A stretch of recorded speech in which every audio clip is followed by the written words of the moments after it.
हम लोग बात कर रहे हैं आज पितृपक्ष की। पितृपक्ष सनातन संस्कृति से जुड़ा हुआ है और इस समय की एक अपनी इंपॉर्टेंस है। इसका इम्पैक्ट सोशल लेवल पे, इसका इम्पैक्ट रिलीजियस लेवल पे बहुत ज्यादा है। अचानक से पितृपक्ष की का चर्चा क्यों होने लगा? एक्चुअली ये जो पितृपक्ष मेला है ये लगता है कहाँ? तो गया में, जिसको अब गया जी कहते हैं। अब उस गया की धार्मिक और सामाजिक समृद्धि को देखते हुए उसको गया जी कहा गया। गया का नाम गया जी क्यों कहा गया, इसकी बात भी हम लोग करेंगे।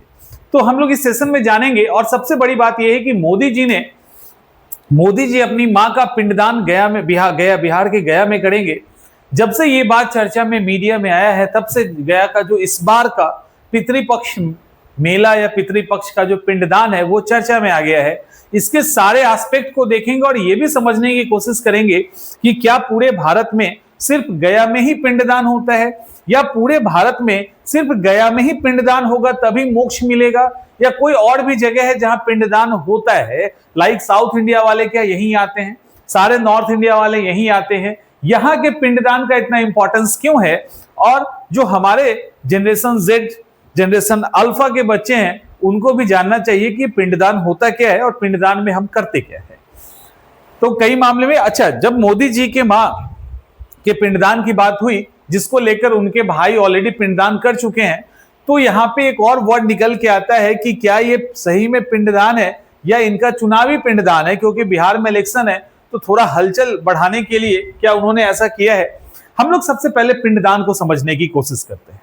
इस बार का जो पितृपक्ष है, इस बार का वो 7 सितंबर से 21 सितंबर के बीच में होगा। ठीक है, 7 सितंबर से 21 सितंबर के बीच में होगा। इस दौरान यानी अभी ये शुरू हो चुका है। हमारे जो पितृ हैं, ये जो हमारे पितृ हैं ये धरती पे होंगे। अब उन्होंने आसमान को छोड़ दिया, अब वो हमारे आसपास होंगे और हमसे उम्मीद कर रहे होंगे हमारे खानदान का कोई जल अर्पित करता है कि नहीं, हमारे खानदान का कोई खाना अर्पित करता है कि नहीं। अब ये इस इंतजार के अंदर होंगे, ये बैठे होंगे इनविजिबल तरीके से इंतजार में। और जिनका इस तरह से कोई पानी देने वाला, खाना देने वाला या उनके नाम पे पूजा करवाने वाला जो होता है तो बड़े खुश होते हैं। तो ऐसा माना जाता है, ऐसे मान्यता है। और ये जो पितृपक्ष है वो सर्वपितृ अमावस्या के दिन समाप्त होगा। सर्वपितृ क्या होता है? सर्वपितृ जो होता है वो एक तरीका है पिंडदान करने का और एक दिन होता है। सर्वपितृ पिंडदान जिस दिन होता है अमावस्या के दिन, वो सबसे उत्तम पिंडदान माना जाता है। अभी हम लोग देखेंगे। इस दौरान सभी पितर पृथ्वी लोक में वास करते हैं और मोक्ष की प्राप्ति के लिए ये गया में पिंडदान किया जाता है। कि ये जब आते हैं, हर बार आना जाना जो होता है, तो ऐसा पिंडदान गया में कर दो कि एक ही बार इनको मुक्ति मिल जाए। अब जिनके कोई भी घर वाले उनको यदि इस तरह से पिंडदान नहीं करते, जल नहीं देते, तो वो नाराज होकर श्राप देके चले जाते हैं, ये मान्यता है। जिनका देते हैं वो खुश होकर आशीर्वाद देके चले जाते हैं, ये भी मान्यता है। ठीक है, इस दौरान और एक और चीज है, जब तक ये पितृपक्ष चलेगा तब तक आम दिनों का जो पूजा पाठ होता है वो बंद होता है। आम दिनों में शुभ और मांगलिक कार्य वर्जित होता है। और सामान्यतः जो ये पितृपक्ष है, सर्वपितृ, वो अमावस्या के दिन परफॉर्म किया जाता है। तो अमावस्या वैसे भी पैरानॉर्मल एक्टिविटीज के लिए जाना जाता है। तंत्र सिद्धि, मंत्र सिद्धि के लिए अमावस्या एक बड़ा दिन होता है। कहा जाता है यदि सर्व पितृ अमावस्या के दिन अगर हम पिंडदान करते हैं तो क्या होता है? तो हमारा 107 कुल क्या क्या है ना, सब तर जाते हैं। चलो आगे चलते हैं। अब यहां पर इस कौवा को देख रहे हो, अभी जाना गया में, तो गया में कौवा तो बेचारा त्राहिमाम कर रहा होता है। मैंने अभी गया के कौवे का ना मैंने हालत खराब है, खा खा के एसिडिटी पे एसिडिटी हो रहा है, तब भी लोग उसको ठूस के खिला रहे हैं। और लिटरली आपको नहीं विश्वास है, मैंने आंखों से देखा है, वहां पे लोग कौवा को हाथ में बांध लेंगे। अब वो खाएगा क्या? इतना खाना भी अवेलेबल है, जब जरूरत है तब उसको मिलता नहीं है। अभी तो इतना खिला रहे हैं सब ना कि वो बेचारा एकदम नहीं खाना चाहता, लेकिन जबरदस्ती चोंच घुसा के खाना उसके मुंह में ठूसा जाता है। मतलब हालत बेचारे की खराब है, डॉक्टर की जरूरत है वहां के कौवों की, ये हाल है। अब ऐसा क्यों हो रहा है? क्यों कौवों को खाना खिलाया जाता है खास करके, ये भी एक पॉइंट है। क्योंकि कौवे को कनेक्टर माना जाता है। कौवे को इस आत्मा और जो हम खाना चढ़ा रहे हैं ना, इसके बीच के कनेक्टर माना जाता है। ये माना जाता है कि लोग कौवे के फॉर्म में आके खाना खा के चले जाते हैं और खुश हो जाते हैं। पितृपक्ष को हिंदी मास के अनुसार जो भादो का महीना होता है ना, उस भादो के महीने के शुक्ल पक्ष के पूर्णिया से शुरू होके, ये पूर्णिया शुरू होके अमावस्या में खत्म होता है। तो बेसिकली कहने का मतलब यही है कि इसी दौरान अगर हम जल और खाना अर्पित करते तो वो लोग खुश हो जाते हैं, और इनको एक मैसेंजर के रूप में देखा जाता है। कौवे के साथ साथ गाय को भी खिलाने की परंपरा है, और दूसरा इनको एज ए सोल भी देखा जाता है, तो इसीलिए खाने की परंपरा यहां पे है। अब यहां इसको लेकर कहानी है, और इसी कहानी के कारण गया का नाम गया जी पड़ा। अच्छा, छपरा का नाम छपरा जी नहीं पड़ा, लेकिन गया का नाम गया जी क्यों पड़ा? कारण है कि गया ये असुर है। देखिए ये असुर है। जब मैंने बोला कि भाई एक एआई को बोला कि इमेज निकालो, तो असुर चूंकि सुर वाला काम किए थे तो कोई सुंदर सा असुर का इमेज निकाला, और इधर भगवान विष्णु है। कहानी क्या है? कहानी क्यों गया में पिंडदान होता है, और गया में पिंडदान जिसका होता है वो क्यों मुक्ति प्राप्त कर लेता है भूत की योनि और अलग अलग योनियों से मुक्त हो जाता है, उसके पीछे कहानी है। जो मेन कहानी है, कई सारी स्टोरीज है, उसके अंदर सबसे इंपॉर्टेंट स्टोरी क्या है कि गयासुर नामक राक्षस था। ठीक है, गयासुर नाम का एक राक्षस था। उसने भगवान हरि की खूब तपस्या की, इतनी तपस्या की कि हरि और लक्ष्मी दोनों खुश हो गए, और हरि उनको दर्शन देते हैं और बोलते हैं मांगो। तो हरि के खुश होने से, उनके दर्शन मात्र से ये इतने पवित्र हो गए, इतने पवित्र हो गए कि जो लोग इनको खाली देख लेता था ना, उसके भी सारे पाप खत्म हो जाते थे। अब वो मरता था तो सीधे स्वर्ग, मरा तो सीधे स्वर्ग। अब इनको देखना तो आसान था, मांस देख रहा है इनको, अब सब सीधे स्वर्ग जा रहा था। भगवान वहां से टेंशन में कि भैया ये तो अव्यवस्था फैल गई, स्वर्ग और नरक का बैलेंस बिगड़ गया। तब भगवान सब ने रिक्वेस्ट किया किससे? गयासुर से, कि भाई गयासुर हमें ना तपस्या करनी है, हमें यज्ञ करना है, तो कुछ ऐसा दो जिससे हम यज्ञ कर सके। तो गयासुर ने कहा ठीक है। तो गयासुर क्या किया? पृथ्वी पे लेट गया। पृथ्वी, असुर था, बहुत बड़ा था, पृथ्वी पे लेट गया। अब गयासुर के शरीर के ऊपर ही पूरा यज्ञ संपन्न हुआ।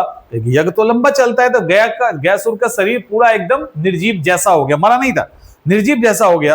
तब सब दौड़े दौड़े गए सब भगवान विष्णु के पास कि हुजूर, मतलब प्रभु गयासुर से जो है ना मुक्ति दिलवाइए। तो जैसे बोलना था कि जो श्री हरि थे वो सीधे गयासुर के शरीर के ऊपर आ गए। अब गयासुर जो था पूछा कि क्या बात? तो भगवान हरि बोलते हैं क्या चाहिए तुमको? तो गयासुर बोलता है कि आप अनंत काल के लिए यहीं विराजमान हो जाइए। भगवान विष्णु को मौका मिला, उन्होंने बोला तथास्तु। गयासुर का शरीर उसी समय पत्थर का हो गया, और भगवान विष्णु की जो मंदिर है वहां प्रतिमा है, भगवान विष्णु वहां पे स्थापित हो गए। और एक्चुअली पूरा गया जो है वो गयासुर का शरीर है, वो पूरा गया गयासुर का शरीर है। इसीलिए गया का नाम गया जी रखा गया। इसीलिए छपरा को छपरा जी, गोपालगंज को गोपालगंज जी, मुजफ्फरपुर को मुजफ्फरपुर जी नहीं कहा जाता। गया को गया जी कहने के पीछे यही कारण है कि गया जो है वो आम धरती नहीं है, अकॉर्डिंग टू रिलीजियस फैक्ट, आम धरती नहीं है, बल्कि वो गयासुर का शरीर है जो आज भी लेटा हुआ है। ठीक है, तो उसके कारण, और साथ में भगवान विष्णु ने वहां पे उनको वरदान दिया कि जो भी अब गया में आके मन से पिंडदान करेगा तो उसके जो पितर होंगे वो मोक्ष में चले जाएंगे, ऐसा उनका स्टेटमेंट था। इसी के कारण गया का नाम गयासुर। और भगवान श्री राम, सीता जी, लक्ष्मण जी आके दशरथ जी का भी श्राद्ध करते हैं, और कहां? प्रेतशिला पर्वत में श्राद्ध किया जाता है। महाभारत काल में भी श्राद्ध किया गया था, यह भी उसका एविडेंस है, पांडवों ने भी श्राद्ध किया था। वायु पुराण, गरुड़ पुराण और विष्णु पुराण तक में गया के इस पिंडदान का वर्णन किया गया है। तो ये सारा इंपॉर्टेंस है। अब पिंडदान जो होता है वो पितृपक्ष के दौरान होता है, जिसको पितृपक्ष मेला भी कहते हैं, धूमधाम से लगता है। पिंडदान के लेकर वहां पे दिन तय किए गए हैं। अगर बहुत जल्दी में है, बजट कम है, तो 1 दिन का, नहीं तो 3 दिन का, नहीं तो 7 दिन का, अदरवाइज 16 दिन का पिंडदान होता है। पिंडदान जो 16 दिन का होता है वो सबसे अच्छा होता है। लगभग खर्चा 1.5-2 लाख के आसपास आता है 16 दिन के पिंडदान का। 1 दिन का सबसे हल्का वाला पिंडदान होता है। 16 दिन के पिंडदान का मतलब है गारंटी 100% आपके पितर गए मोक्ष में। अब 16 दिन करना पड़ता है। उसके लिए क्या होता है, अलग अलग जगह जो ये बैठकी चल रहा है ना, इसी तरह से 16 अलग अलग जगहों पे आपको इस तरह की बैठकी होती है वहां पे, और वहां पे पिंडदान किया जाता है। तो वही अलग अलग जगहों पे करने में 16 दिन का समय लग जाता है, जिसको सबसे अच्छा पिंडदान कहते हैं। सबसे उत्तम 16 दिन का होता है। इसको त्रिपाक्षिक पिंडदान भी कहा जाता है। अलग अलग 45 से अधिक बेड़ियों, बेड़ियां मतलब बेदियां, अलग अलग बेदियां बनी हैं उन जगह पे जाके, जैसे प्रेतशिला है तो प्रेतशिला के नीचे या प्रेतशिला मंदिर पे जाके, तो ऐसे करके अलग अलग जगह पे जाके किया जाता है। पहले यहां 108 बेदियां थी, अब 54 हो गया है। इसमें जो सबसे इंपॉर्टेंट है कि हर हाल में वो परफॉर्म करना ही करना है, मतलब कोई 54 नहीं जा सकता, लेकिन अगर पिंडदान करने गया तो हर हाल में वो कम से कम 2 जगह पे तो करेगा ही। पहला विष्णु पद मंदिर के पास जो बेदी है वहां, और दूसरा फल्गु नदी के किनारे जो अक्षय वट है वहां।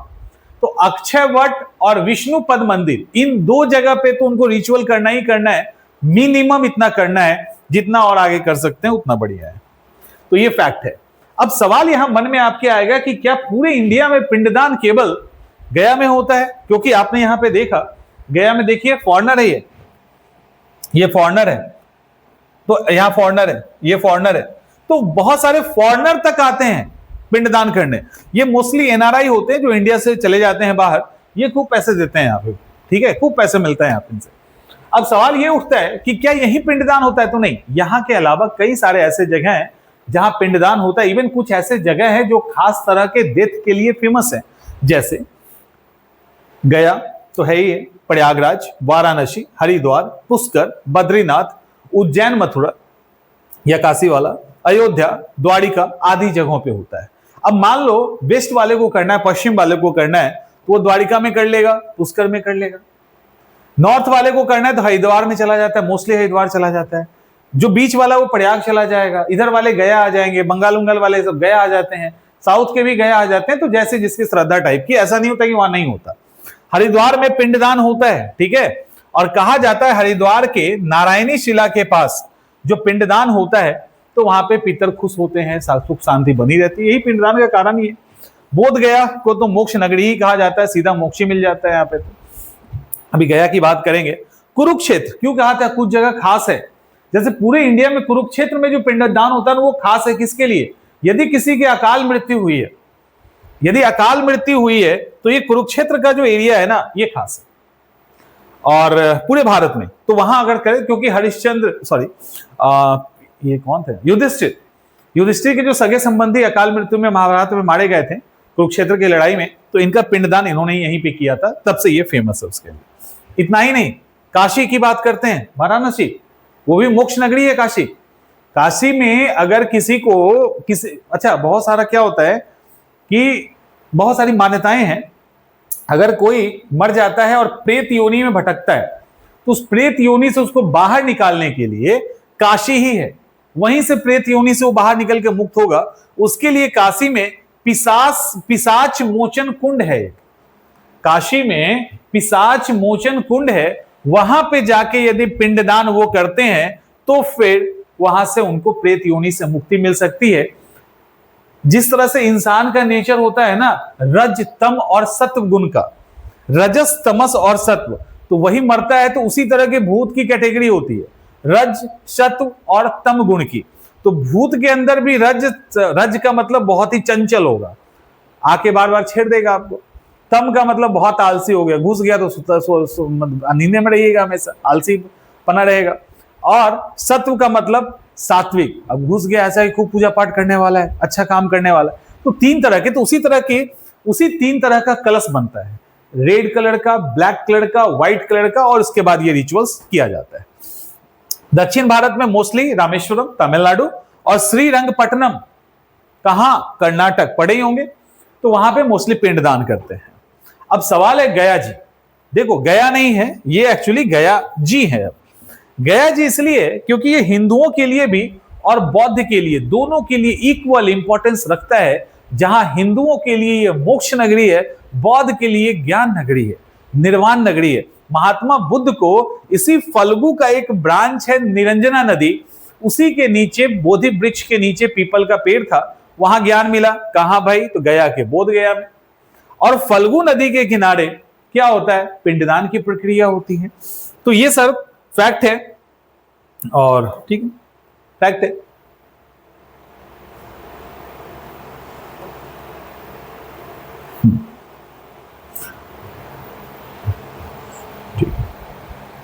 ये प्रेत देख लो, भूत प्रेत को ज्यादा देखना नहीं चाहिए बस।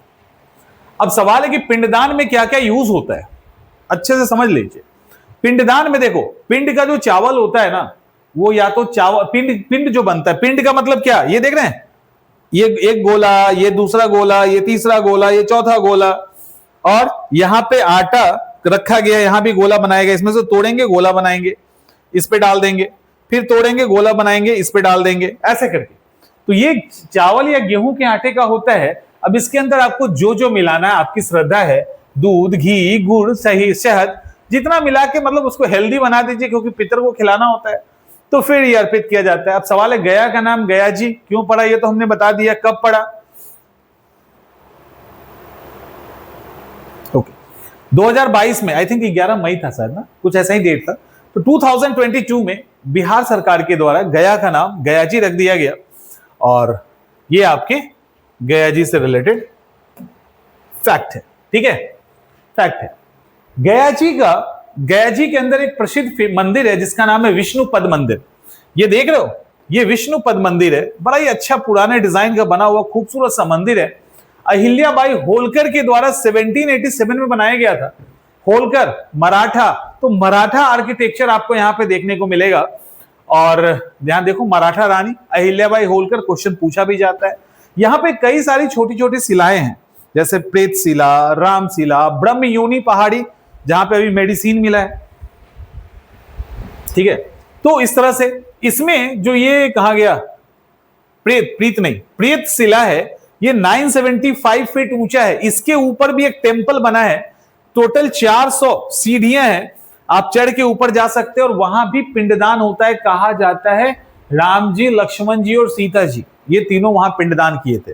जो नहीं कर सकता, इसी के नीचे एक ब्रह्म तालाब बना हुआ है, वहां कर सकता है। यहां की एक और मान्यता है, मान्यता यह है कि आप जाके ऊपर देखेंगे तो आपको अंगूठे से खींचा हुआ 2 निशान दिखेगा।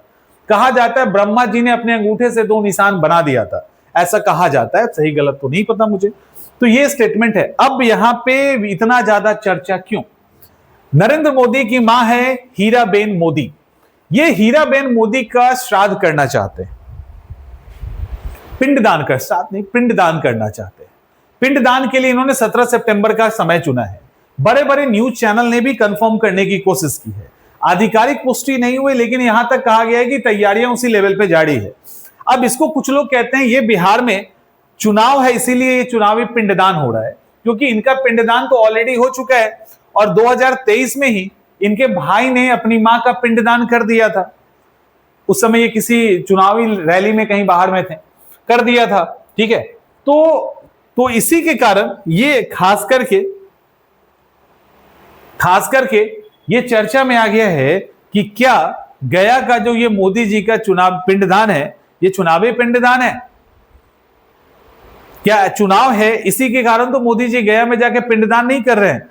क्योंकि अक्सर ये देखा गया है, जिस स्टेट में इलेक्शन होता है वहां से कोई ना कोई रिश्ता निकाल लेते हैं, कोई ना कोई चर्चित होने के लिए कोई ना कोई ऐसे टॉपिक से वो जुड़ ही जाते हैं, डायरेक्ट हो या इनडायरेक्ट हो।